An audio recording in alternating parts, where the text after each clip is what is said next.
So hello all, in this video we are going to talk about critical reasoning. देखो काफ़ी easy topic है critical reasoning. बस एक passage type of कुछ दिया हुआ होगा, उस पैसेज से हमको क्वेश्चन पूछे गए होंगे।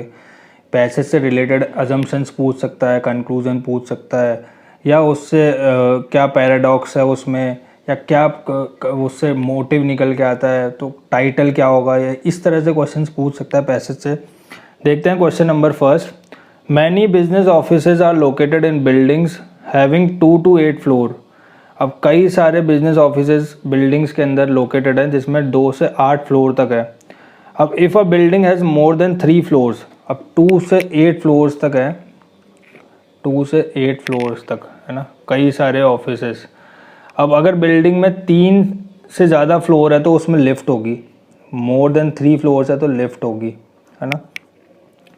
अब in the above statements, if the above statements are true, है ना, which of the following must be true. Two second floors do not have lifts, second floor पे लिफ्ट नहीं होगी, ये ट्रू होगा।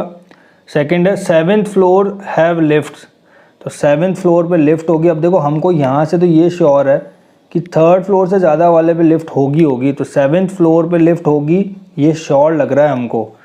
Only floors above 3rd floors have lifts, अब ये कोई श्योरिटी नहीं है क्योंकि मैनी बिजनेस ऑफिस के लिए कह रहा है ये। हो सकता है कोई बिजनेस ऑफिस ऐसे हो जो फर्स्ट फ्लोर पे ही हो, या तो इसका मतलब क्या है कि 3rd फ्लोर से ज़्यादा पे ही लिफ्ट हो, ये कोई श्योर नहीं है। ऑल फ्लोर्स में बी रीच्ड बाय लिफ्ट, अब इसने क्वेश्चन में ऐसा कुछ कहा नहीं कि हर फ्लोर को लिफ्ट से पहुंचा जा सकता है। तो केवल चारों में से जो बहुत ज़्यादा सही लग रहा है वो कौन सा वाला है कि 7th फ्लोर पे लिफ्ट होगी, ये इसने कह रखा है। 3 फ्लोर से ज़्यादा पे लिफ्ट है, तो मतलब बी वाला ऑप्शन करेक्ट है हमारा। देखो हो सकता है चारों स्टेटमेंट्स हमको देखने में सही लग रहे हो, सेम से लग रहे हो, पर दोनों चारों में से कौन सबसे ज़्यादा सही होगा वो वाले स्टेटमेंट को हमको ट्रिक करना है। तो इसी पे बेस्ड है क्रिटिकल रीजनिंग, यही है क्रिटिकल रीजनिंग। जैसे some man are defined definitely intelligent, कुछ मैन है जो कि डेफिनेटली इंटेलिजेंट है ना। Others are definitely not intelligent, कुछ मैन ऐसे हैं जो कि डेफिनेटली इंटेलिजेंट नहीं है। But of intermediate man we should say intelligent, yes I think so और no, I shouldn't be incline to call him intelligent. अगर कोई इंटरमीडिएट है तो उसको इंटेलिजेंट ही कहा जाएगा, उस पर कोई डाउट नहीं है। Which of the following reflects the intention of the writer well, to call man intelligent who are not strikingly so must be to use the concept with undue imprecision. Every empirical concept has a degree. अब देखो first वाले statement का मतलब क्या है कि किसी भी मैन को इंटेलिजेंट कहा जा सकता है, वो to call man intelligent who are not strikingly so must be use to use the concept of with undue इम्प्रिसीजन।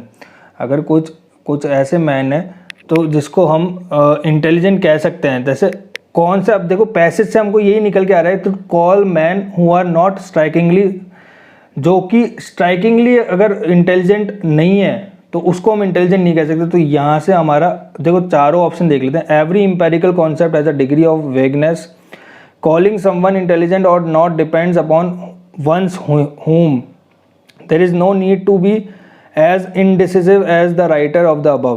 देखो इसमें से केवल हमको ए स्टेटमेंट है जो कि रिफ्लेक्ट कर रहा है, तो हमारा ऑप्शन कौन सा करेक्ट होगा, ए वाला करेक्ट होगा। नेक्स्ट, अब देखो हो सकता है ये किसी और के लिए कोई, पर ज़्यादा जो प्रिसाइज होगा उसी को हमको टिक करना है। नेक्स्ट देखो एक पैसेज है, between 1960 to 1970 Ivory poachers in the African nation of Zimbabwe killed over 6500 elephants.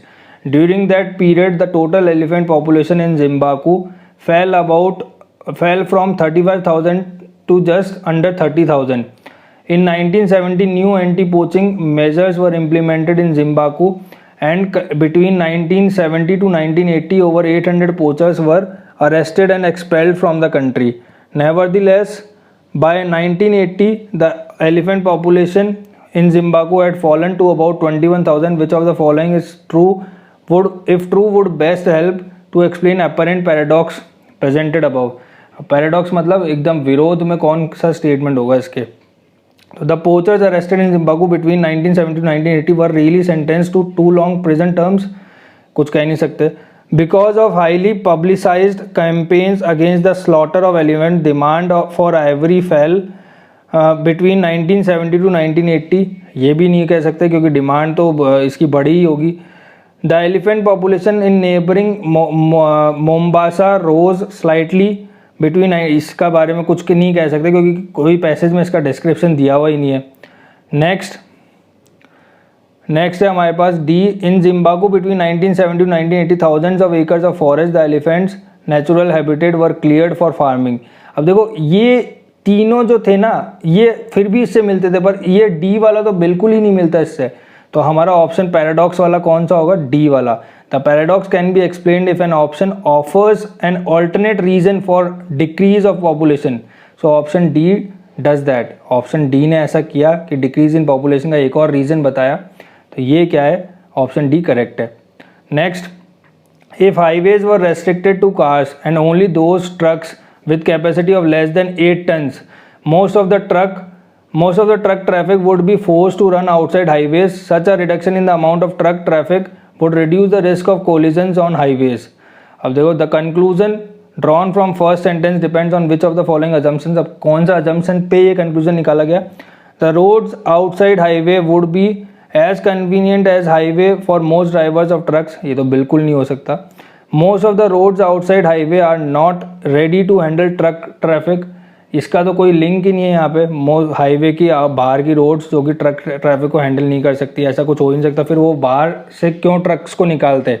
Highway के अलावा ऑल्टरनेट पैसेज क्यों देते ट्रक्स को अगर वो कन्वीनियंट ही नहीं होते तो most trucks that are currently running in highway have a capacity of more than 8 tons.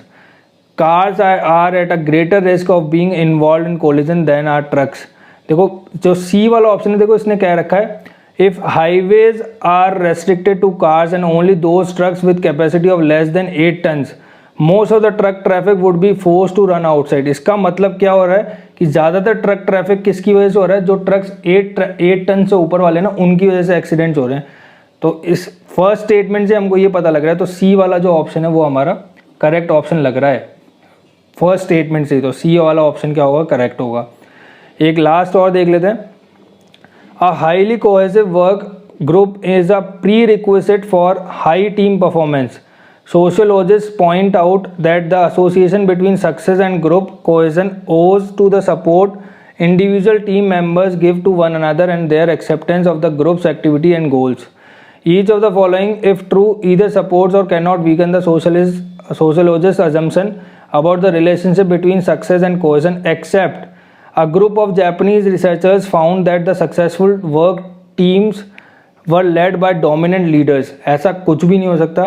तो इसका मतलब ये वाला जो ए ऑप्शन है वही मेरे हिसाब से करेक्ट वाला है। बाकी आप आगे के देख सकते हो। University researchers found that there have significant correlation between team productivity and the extent to which team members understood and compiled. ये सारे जो ऑप्शन है वो देखो, सारे ऑप्शन जो होंगे वो गलत होंगे। ऑप्शन ए ही करेक्ट होगा। क्यों? The first option states that the group of Japanese researchers found that successful work teams are led by dominant leaders.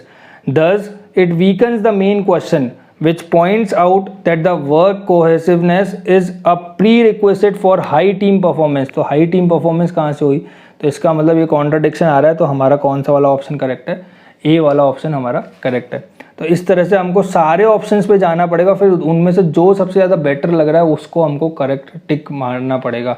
तो ये हमारा क्रिटिकल रीजनिंग का पोर्शन था। I hope it is clear to you.